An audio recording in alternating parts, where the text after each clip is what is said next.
On from the last video number 20, uh, I talked about how I was sought by Israelis right outside Israel embassy in Kathmandu, and making me descend down from the pavement down into the middle of the road.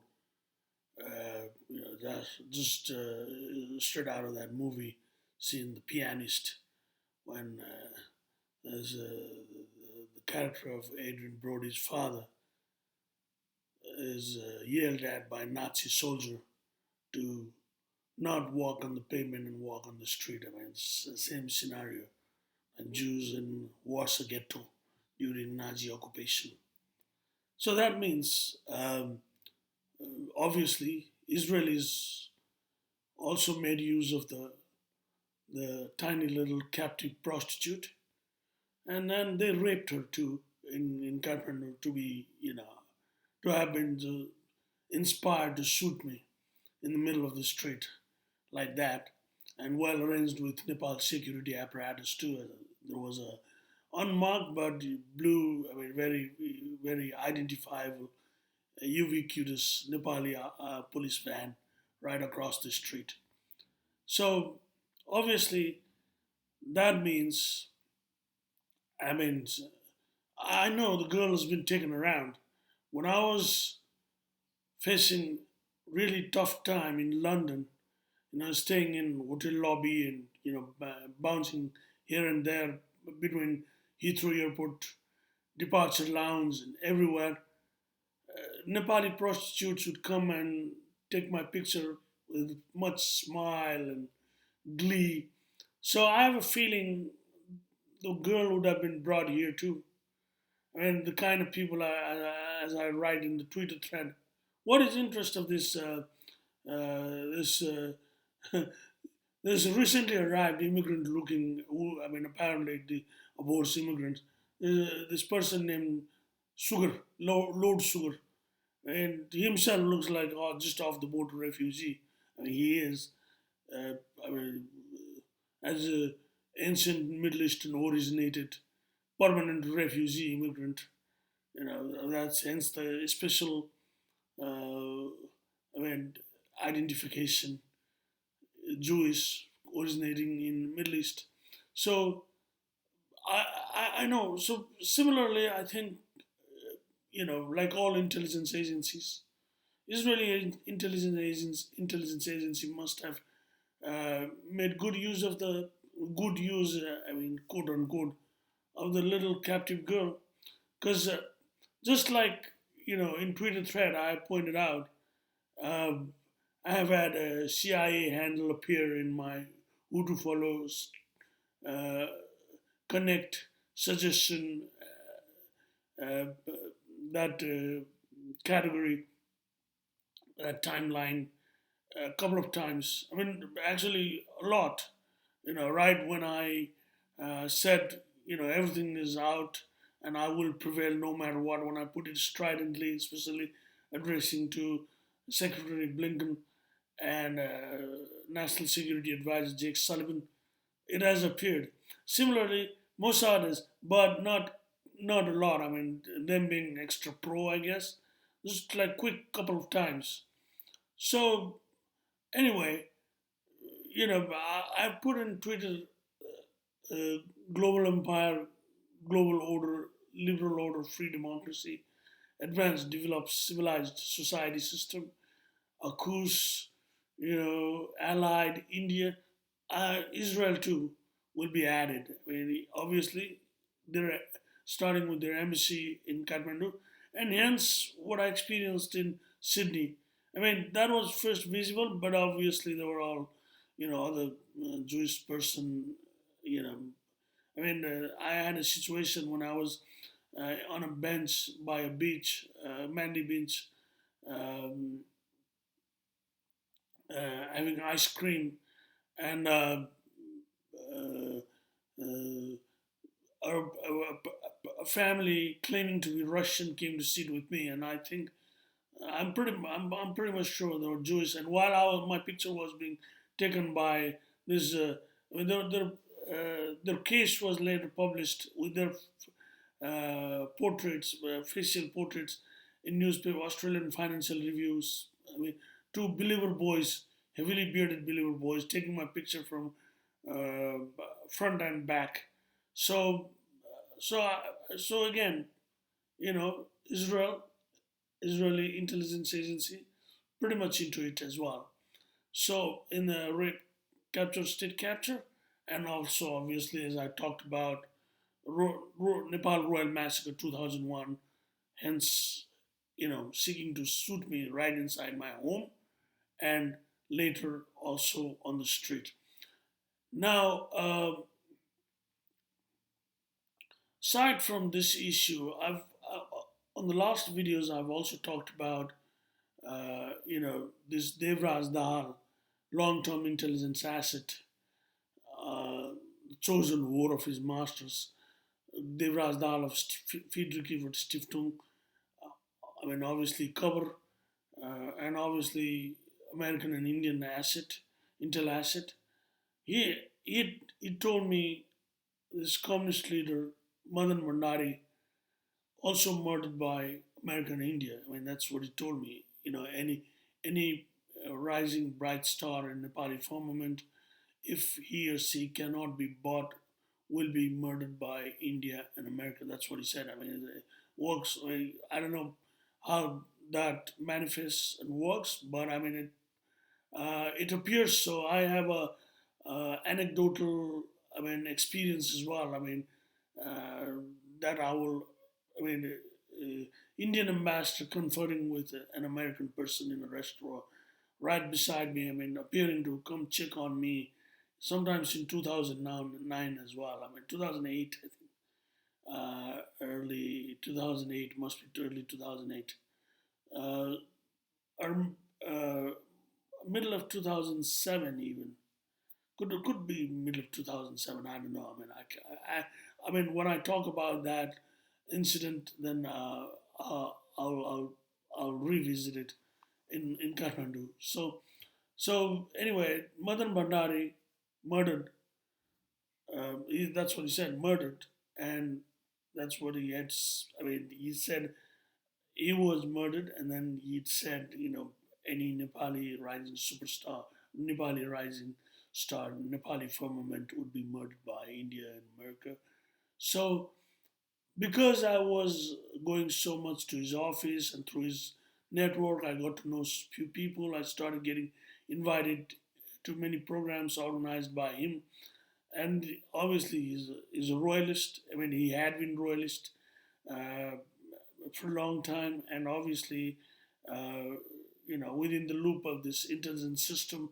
Hence, uh, I mean, I don't know whether he was personal as a person, personally supporter of this War of Nepal Gyanendra, but obviously within the same Int'L cohort. So I got invited to a couple of programs, and then, and specifically one I remember, I'd gone. I mean, I ended up getting invited to a program, uh, intellectual group that to be formed, formally formed. Uh, I was still, I mean, I even didn't have a master's then, but because of, I mean that's also the reason Dave Rasdal wanted revenge, because he thought, I mean, he made me. I mean, well, I mean, we can talk about it later. I mean, I need not be made by anybody, but he, I mean, that's for another day. So anyway, so I got invited to this big old retired academics gathering with, I mean, another couple of young people, but they're much older than me that time. I was still in my mid to late 20, I mean, early late 20, I think. So, I mean, in my 30s, I mean, well, before 30s, I mean, definitely late 20s.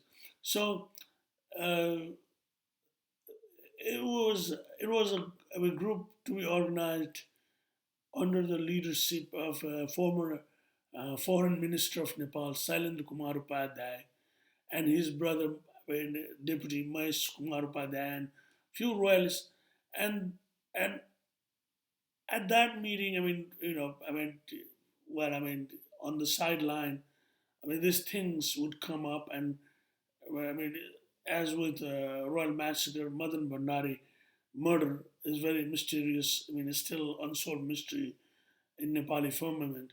So I ended up with talking to somebody. I don't know how the topic came along, but I mean, I guess it was about how corrupt and compared to Gyanendra, because the group was to support provide intellectual support to Gyanendra's regime. That's how this issue came along, I think. So how corrupt and rotten political leaders are. So somebody, I think, long term within long term bureaucracy or some government, anyway, establishment, Nepal regime, insider person, royalist. He said categorically, he said, I mean, we know there's evidence, and it is actually international intelligence operation, but uh, Sher Bahadur Deuba, Nepali Congress politician, and Khadga Prasad Oli, Nepali communist leader, they were, I mean, aware of this, and in a way, I mean, the way he put it was, I mean, I mean, guy by approving of it, they made it happen. So in Nepali, it said, "Sher Bahadur र खड्ग ओली मिलेर मारिदिएको." And I said, in Nepali, that means Sher Bahadur Deuba and Khadga Oli, uh, you know, got together to murder Madan Bhandari. I mean, metaphorically, they got together to murder Madan Bhandari, but it was intelligence operation with the driver bought as well. I mean, who was murdered in the middle of the street later. So that's what he said. I was like, how's that possible? He said, oh, you'll come to know someday. I mean, this is the truth. This is insider truth.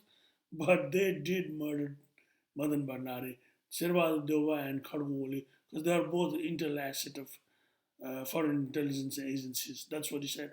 And another meeting as well, that view was reconfirmed. I don't remember whether it was the same person, but a similar kind of establishment person, because Devraj Dal organized these seminars and workshops before the political change of 2006, a marked difference. Before the political change of 2006, when Gyanendra gave up power, it used to be exclusively, former Nepali ambassadors, royal regime persons. I mean, I guess the in continuity or going back to partyless. I mean, that's what he was happy about when he told, first disclosed me it was going to be direct rule of Gyanendra, and then when I said it was foretold, and hence all this 18 years of saga. So I guess that was the idea, but it was very royal bureaucrats heavy programs that Devraj Dal. I mean, ironically, a Friedrich Ebert Stiftung, so a sister organization of Social Democratic Party of Germany, that that kind of people would dominate his programs, and that view, not view, but I mean, I guess insider information was reconfirmed that Madan Bhandari was murdered as intelligence operation, and Sherbal Doba and Kharga Prasad Oli were into the loop when they had approved of it. So that uh, I mean, Nepali politics and all this entanglement I got into, being absolutely innocent, as I talk about. I mean, absolutely, just like newly born baby, selectively victimized for no reason at all. I would not have talked about it. I mean, just as I've said in the last video, they were themselves itching for it to come out. Now, going back to my own birth story, what has happened is the person who raped the woman who gave birth to me has found me, has tracked me, has, is, has been on my trail.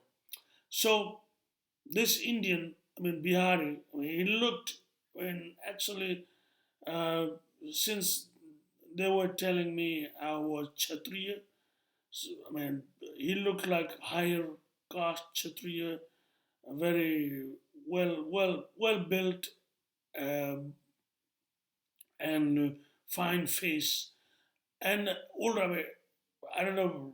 That's what he was, but I mean, higher caste Kshatriya would be Rajput. I think that's what they are. So one evening, late 2017, late, I mean, this woman had forced me to go to the yoga program. Her idea was to make me somehow forget everything after I had been recaptured in Kathmandu, all of 2017. So the woman who gave birth to me and I had gone to a yoga program in the middle of Kathmandu. We were returning by Nepal's main bus stop, and we had been seated, uh, because I had already noticed. They're like, it was. I mean, this person is obviously very powerful. Obviously, to be able to rape uh, a foreign national. I mean, Indians are basically overlord of Nepal. I mean, colonizers of Nepal, de facto. So I mean, but still, a government employee, Nepal government employee's wife, would be a big deal. So obviously, very powerful, and I mean that's what I speculate about in the Twitter thread as well. So he had, access to Nepal, and he appeared still at that time had, and because I mean we're trying to get into the bus and in public transport, third world, rickety, skeletal metal boxes and jam packed, no rules. People just just rushing in after the new bus comes in the main bus stop, and then who dares win, who gets inside gets the seat first. So we're trying. I mean, I was continuously not getting to the bus because I wanted to seat. It was long distance. It would be from the middle of Kathmandu to the fringe of the valley. Because by that time, they had sold the car. I mean, the family had become unsustainable. It was, I mean, from the heyday of me having created fortune. I talk about how I single-handedly, just me, expanded their business. I mean, flea market, as in Nepal, it's called Nanglo Postal type, a flea market type business. I expanded into a big operation to be able to build mansion and buy vehicles. So by that time, they had sold the vehicle, so it had to be public transport. So just after we got in, and I was sitting by the front door.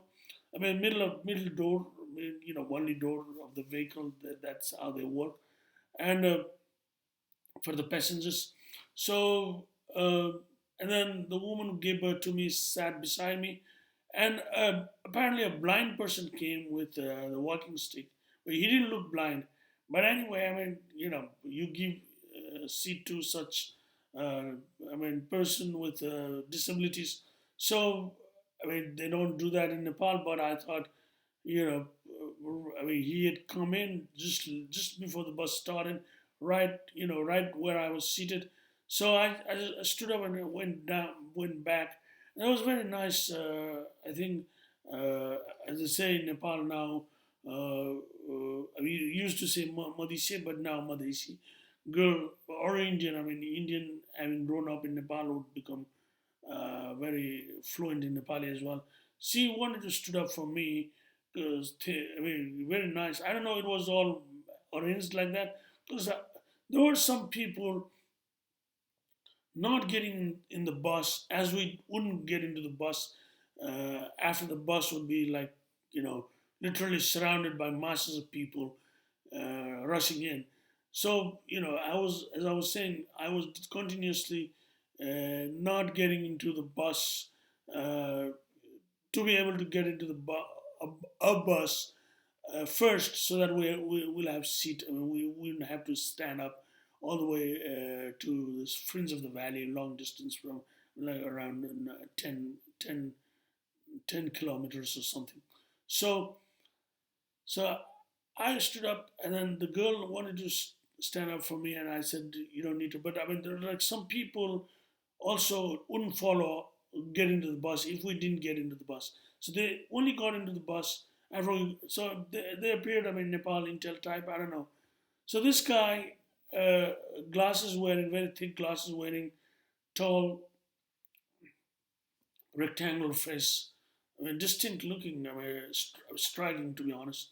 He came, but he looked typical Indian higher caste person, plain Indian. So he came, and then he sat just directly behind the woman who gave birth to me, just where the little Madesi girl who wanted to stand up for me, she stood up for him. So I was right beside him, and I suddenly got a feeling this is the person. I mean, the person that formed me. You know, I don't know how I got it, but perhaps he started straight looking at the woman who gave birth to me. I mean, he couldn't probably look at me. I mean, I know now why he couldn't look at me straight. I mean, so he kept, but what a daring person. I mean, no wonder that's why he was able to. I mean, if it was rape, I mean, it was rape. The woman told me it was rape, obviously, but uh, uh, I mean, it was rape. I mean, I don't know why I said if it was rape. Obviously, it was rape. I mean, married woman with children. So he was straight looking at her, and then and I mean, I I don't know whether he got the message. I mean, I felt uncomfortable. I kept looking at him a couple of times like this. So he was to my left, and the woman gave birth to me, told me to get off the bus, a stop before we would have gotten off the place where uh, this mansion is. Now there's a, I mean, the property as a whole is connected to the highway, but it's a steep cliff-like, the elevation very, the property is in a down elevation. So a new road has been built by property developers, bit to the, I mean, not bit, I mean, some distance to the east of the property from the highway. Highway is like east west, so going north towards the property. So it's quite a long distance actually. From the last stop before where we would have gotten off. She told me let's get off here. Well, I said why? Because I mean it would be difficult to get off there with the bus is jam packed. She quickly got off, and I was trying to get off, and it appeared some people were hesitant to give me, way. Those were by the door. So that's my speculation whether they were into it too, the Nepal Int'L type, because I'm constantly under the watch 24/7. I was. I mean, even when I was recaptured 2017, uh, same thing. I mean, everywhere I would be double charged, and everywhere trailed. So so she got off, and I got off. This man also got off the bus.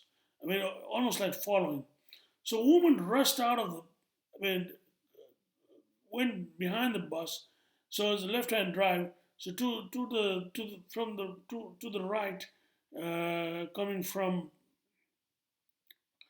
other side, from west to east would be vehicles. I mean, she could have been run over. She didn't care. I mean, I was telling her, stop. Why you're crossing like that? I mean, other vehicle might be coming. She she just rushed to the other street. Appeared very afraid. I mean, running away. And I was crossing a little behind her. I mean, I had, I mean, as I would put it, me and my murderous, incestuous, criminal, psychotically criminal, torturer mother has some, unspoken quota, I guess. She wouldn't want me to be murdered as much as possible by others. She did. I mean, having her own son-in-law direct me to murders. I mean, but I guess she wouldn't want me to be murdered sometimes by others, and I mean, I immediately switched as well. I mean, I was worried about her. I mean, throughout the 2017 capture, I was aware I was living with criminals because I had recalled everything. I had all written in my diary.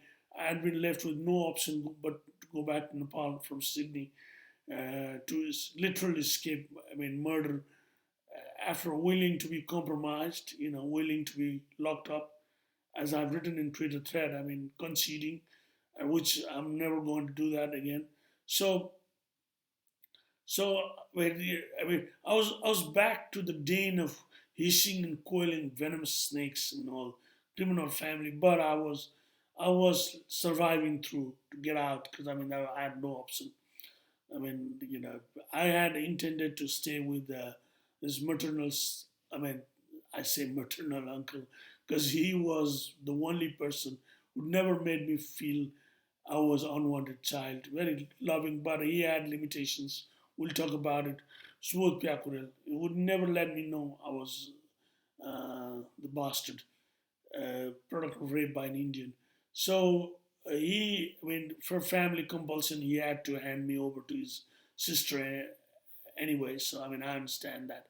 So, so I crossed the street, and this man was staring at us, and she said, "Let's walk fast. Let's walk fast." So obviously, I would be very concerned and interested. So I kept looking at him like to the side across the street. I had crossed the street by then, this highway, and he started calling in his mobile phone. So while we were walking towards the property, walking west, some distance, almost half, a vehicle came, a grey vehicle, dark tinted windows, and it came crossing to the wrong side, other side, left hand drive. So it had to go from, it was going from east to west on the southern side, but it came towards the northern side of the road and towards us by the side of the road, not pavement, is like just gravel.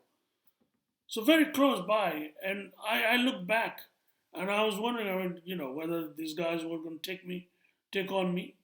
So I'm never afraid. So I started looking back, and the front of the passenger front came really close by first, and then the driver would be on the other side. Driver's side. Sorry, the driver's side very close. So to check me out, I guess I looked back when it was tinted window. I couldn't see anything. I think the number plate was Nepali though. Not Indian.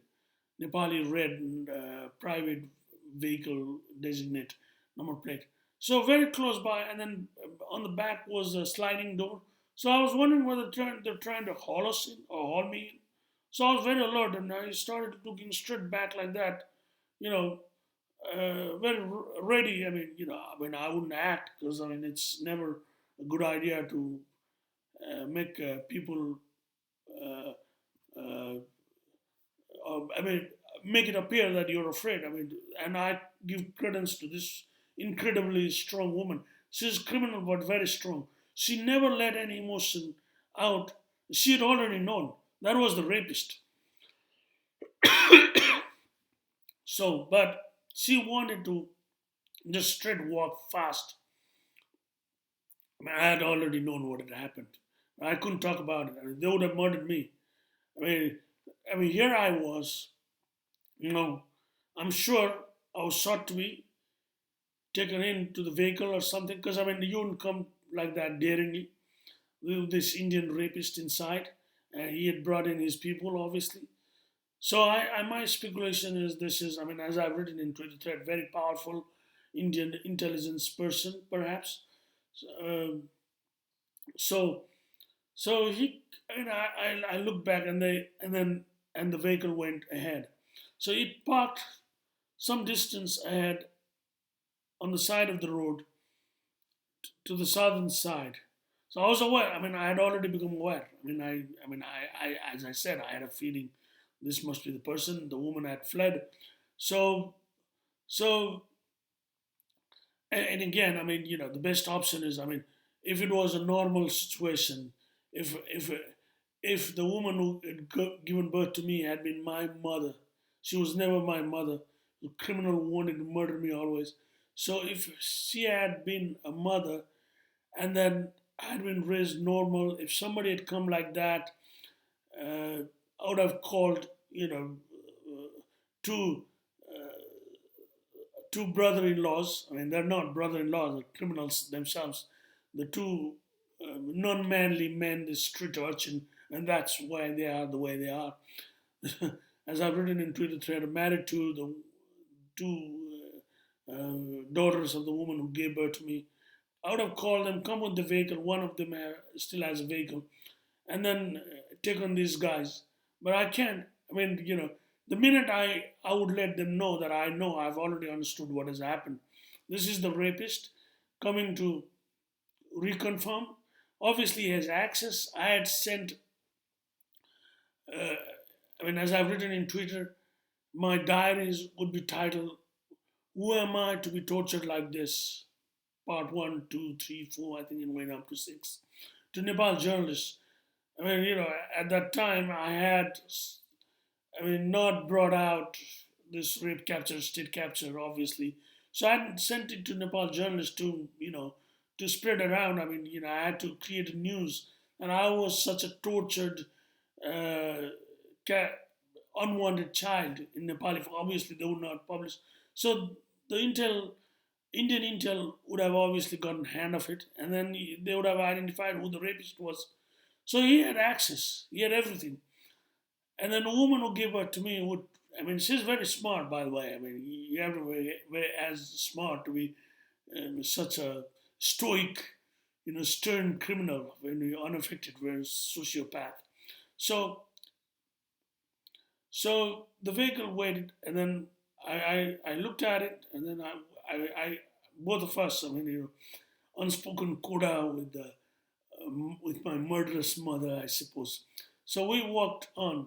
So he went further distance and then still waited for us and he still walked. So I know we were being followed and I didn't say anything because, again, the minute I would let them know, the woman who gave birth to me and her family, they would themselves murder me because for them it's the same issue. And that's the reason I was sought to be murdered all the time because this fact that she had been raped as a high class Brahmin woman and I had been given birth as a rapist child should, would, could never come out. So the vehicle shot past the little, well, not little, it's a wide path, going down the property from the highway, high elevation, the highway to the south, from the property in the north. So as we crossed and got into it, incredibly, the woman started walking towards the middle of the that road, making me now. I mean, I was trying to protect her first in the highway because I mean, immediately after she crossed, I realized something was off. I mean, again, unspoken coda of me, and I mean, after all, I grew up. I mean, in her household, my murderous incestuous mother and me. So, so I was walking to her left by the edge of the highway.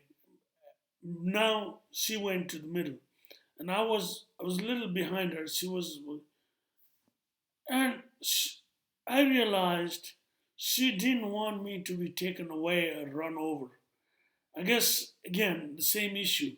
She would have no qualms, no hesitation to murder herself or by her family, but she would not allow me to be murdered by this Indian rapist.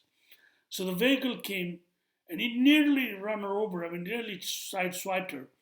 I mean, again, in a normal situation, I would go after the vehicle, try to make it stop, maybe throw a stone, I mean, do anything. You know, my mother was sought to be run over. I mean, I would do that even before before they had first captured and locked me up in 2009 after the marriage. I mean, obviously well manipulated. Already a fake marriage broke up first with this already having become Int'L operative Snigdha Dhungel, fearing that I would have told her everything. So I would have done that even after that. I mean, after again, I mean, till I was chased away of the house in 2013, 2012. I mean, I had not. I mean, I mean, it was tragedy, cruel, cruel tragedy of my life. They would do everything to finish me, undo me, but I would still remain loyal to them. So anyway, so I knew. I mean, it was incredible. I mean, I was concerned.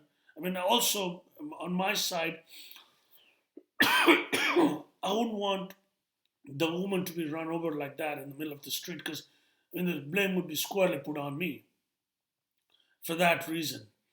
So I had to survive and get out of the situation at some point.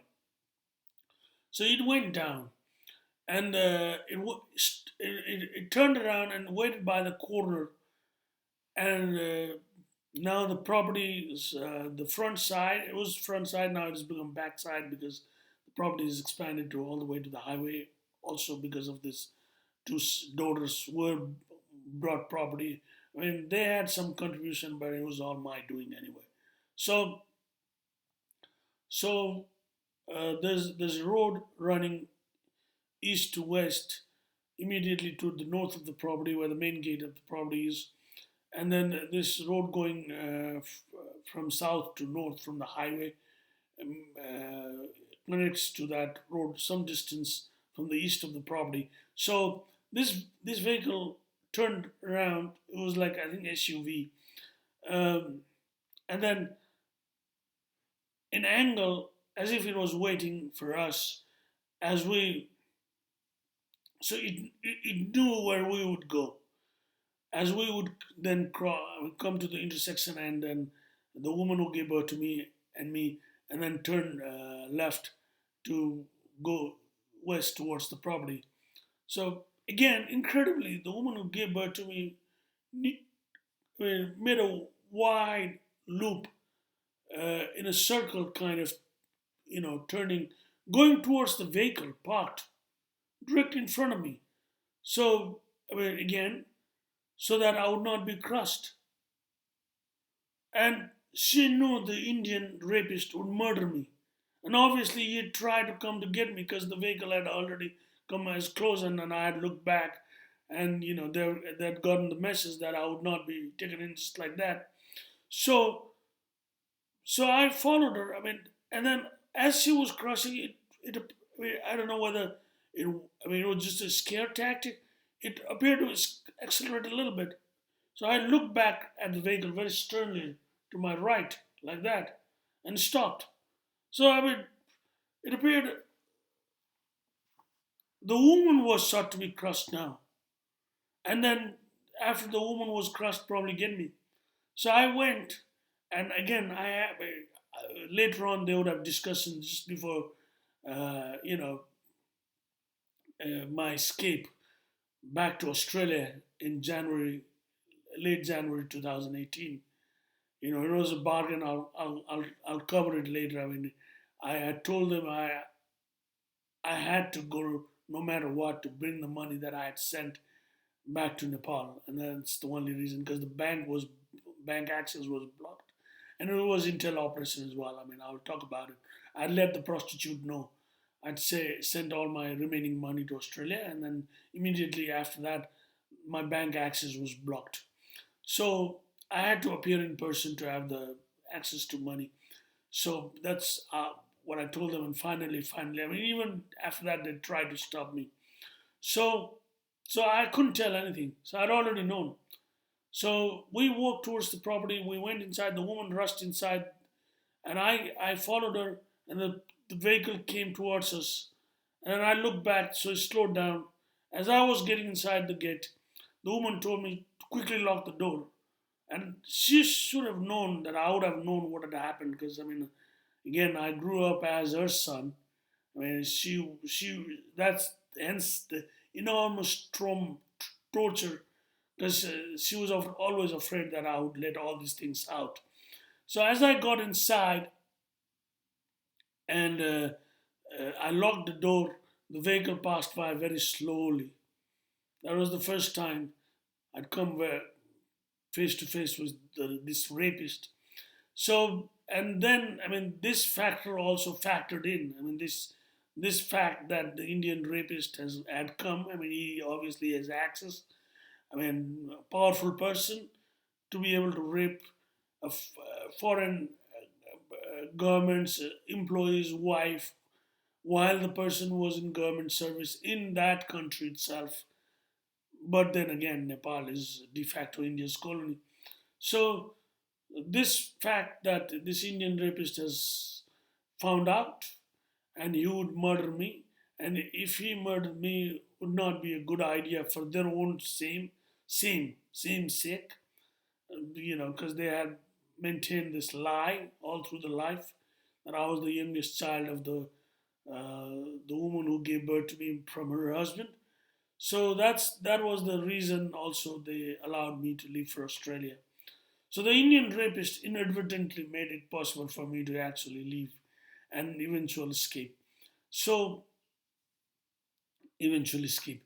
So after that, in December 2017, the monster of my life, this rapist criminal, the elder elder son of the woman who gave birth to me, came to Nepal.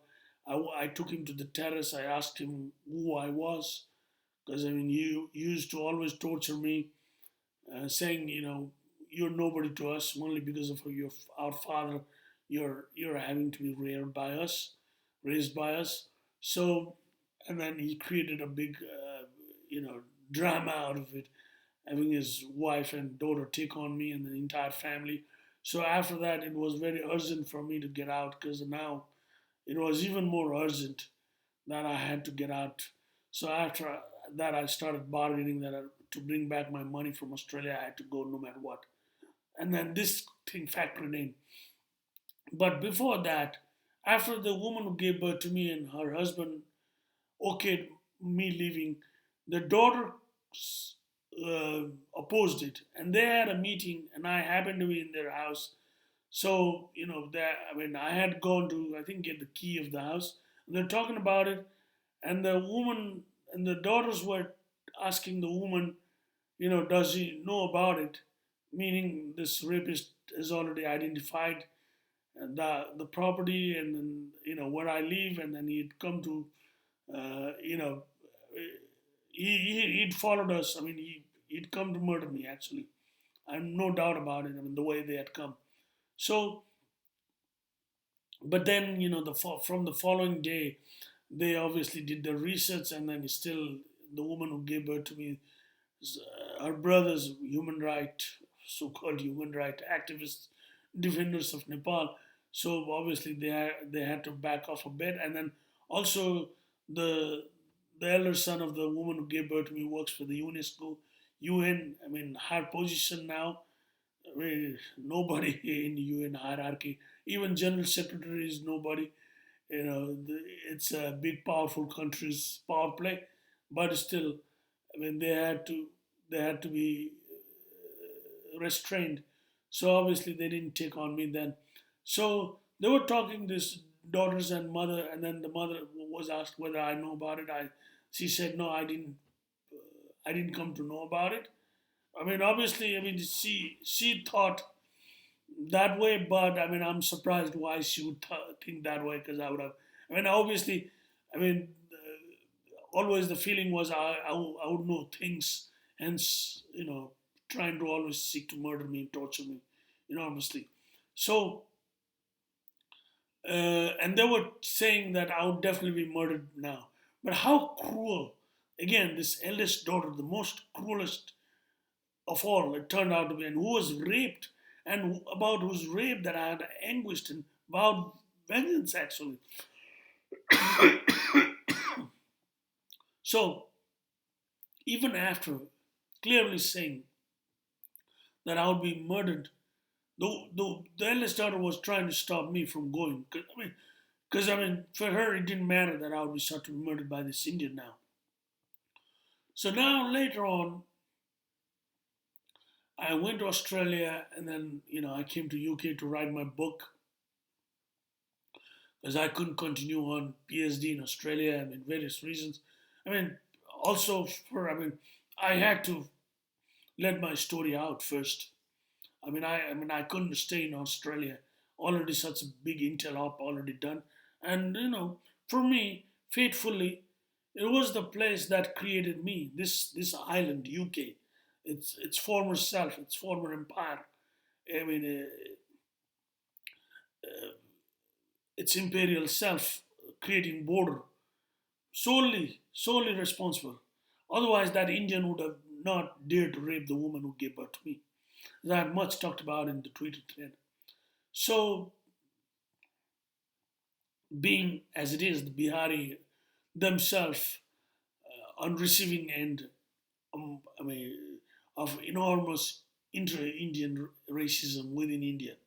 So, so after I came to UK in sometimes in October 2018 and 19, in this American restaurant called Coast to Coast in Brindley Place in Birmingham, same man, but much thinner. I mean, he obviously anguished now having been found out to be rapist and this thing might come out, came with a cane.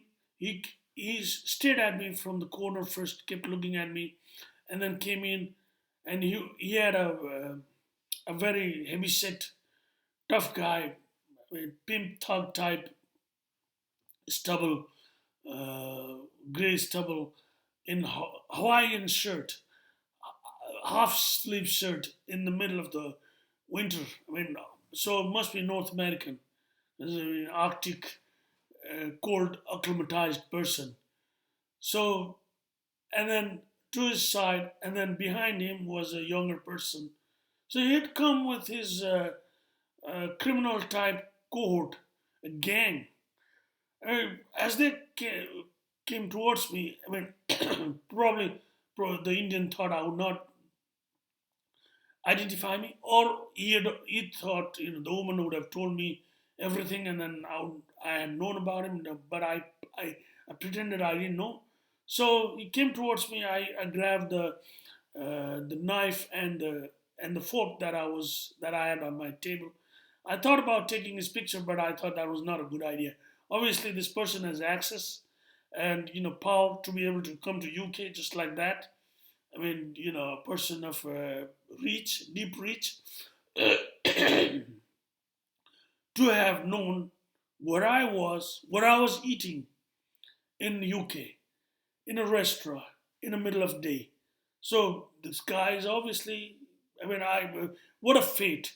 I mean, I think this is an Intel person. So he came, and then I immediately grabbed it. I mean, I was looking at the phone. I could have taken his picture, but I didn't. I mean, because I mean, the repercussion would be obviously. I mean, now I have his picture. You would have to go extra length to get me. So I didn't want to do that. So I immediately grabbed the fork and the knife, and then the guy, younger guy, uh, behind him, also white, also pimp thug type. I mean, visibly thug type. He enveloped him, this Indian rapist, from the back.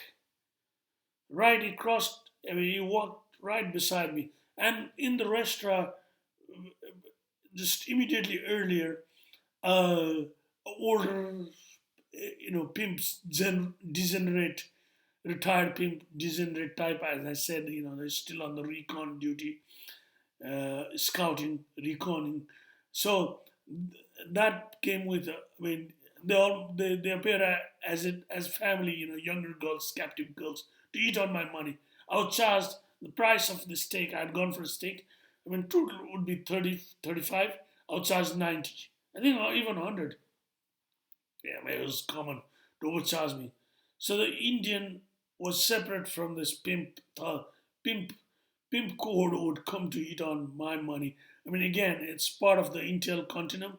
I mean, security of every areas, the CCTV, Intel security police pimp continuum.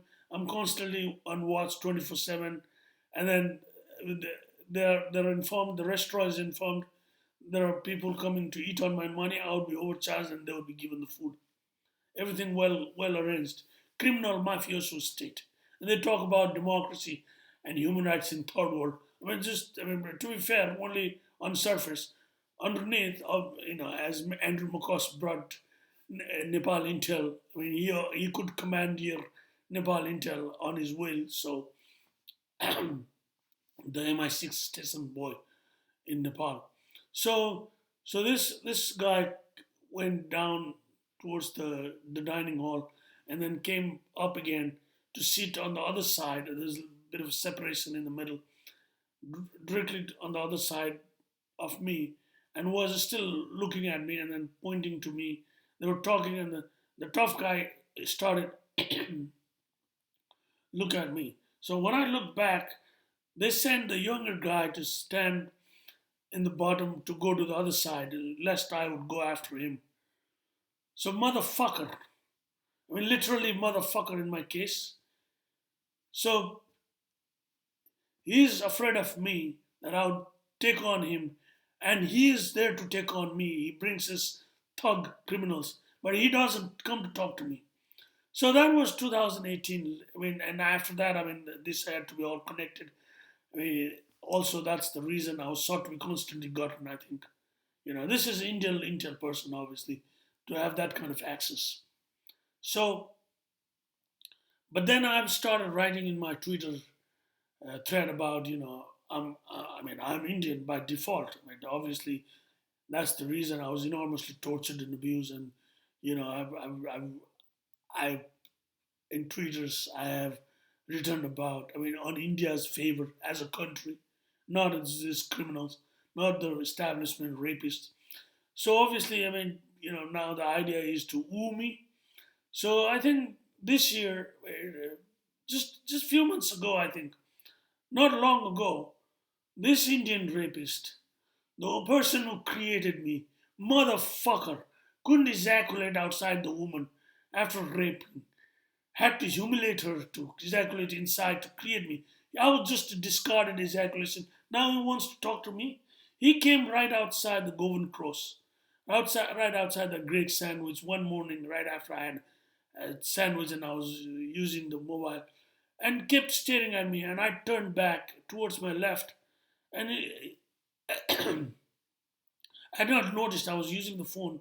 Same person, but I mean the way he dresses up, I mean, appears not so high class, or unless it's like deliberate incognito. I mean, Intel type appeared like that too, deliberately underdressed. I mean, I would put it not undressed, but underdressed, uh, based, sweater, old looking sweater, and beige trouser. I mean, thick horn rimmed glasses. So he's staring at me. So I looked back, and this time I wanted to take his picture. So I flung the phone up, and I was just about to take the picture, and he fled inside the Govan Cross. So, so for his sake too, I guess the Indian Intel is well organized to get me, and that's the reason uh, last week's Monday, a week earlier, when I had gone to the town Govan area, there was some Indian Intel type 2 on my trail, including a couple claimed to be Marathi, coming to ride the train tube with me back to Govan, taking my picture, and I didn't mind because I'm not going to respond to Indians as much as possible. But motherfucker, if you want to talk to me like a man. You created me for no reason. I had to live through all this terror, trauma, and torture. I mean, all this hell and horror. And obviously, you have power and access to what I am, to know what I am, what I'm doing, what I leave, to constantly come to get me, try to get me. Come talk to me like a man, you motherfucker. I ended there. I had to give this message out to my motherfucker. I mean, literally motherfucker.